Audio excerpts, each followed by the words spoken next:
move to the middleweight division. We have Magnus Cedenblad taking on Jack Marshman. Magnus Cedenblad, a minus 225 favorite. Comeback on Marshman, plus 185. Who do you like here? Jack Marshman's been my guy for a long time.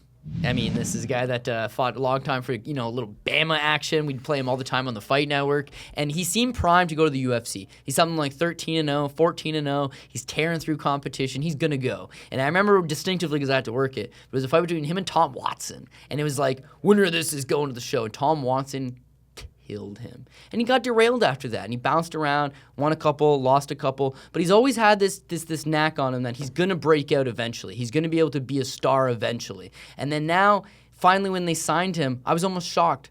A couple years ago, I was shocked that they didn't sign him. But now it's like, you know what? He kind of got exposed a little bit. And he's getting a little bit older. And he was a Welsh boxing... he learned how to box in the Welsh army, right? Okay. So that was his thing.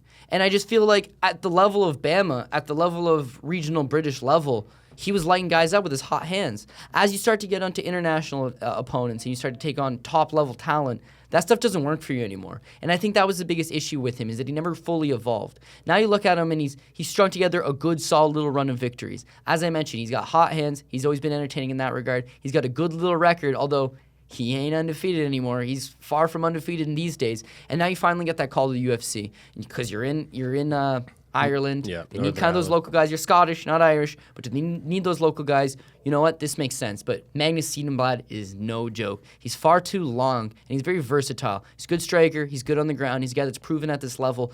That those UFC octagon jitters, all that's out of the way for this guy. He's made that walk before. He's fought in better level of competition than Marshman, and I think at the end of the day, that reach is going to be killer.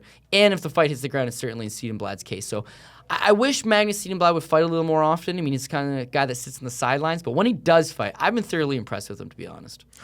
I'm with you. I think Cedenblad seems like a safe favorite here. When you consider Ishihara, we've seen him fade before, and he's minus 250. And we get Cedenblad, who's super well-rounded. And he doesn't fight very often, but every single time we see Cedenblad, he seems to have added a new wrinkle to his game. He's only 14-4. The record doesn't jump off the page as like complete elite, but like this guy has a perfect frame for this 185-pound weight class, and great chin, and very, very skills. well-rounded. Trains with good guys in Sweden. I don't know if he's at All Stars this training camp. He splits time between All Stars and Tiger Muay Thai. I mean, there's this other one, GBG, that seems to be on his Instagram that he's been training at. But I think we'll see another little addition to the game of Magnus Cedenblad. So I do like him here. I think he utilizes his the kicks would be key as well. His ground control potentially as well.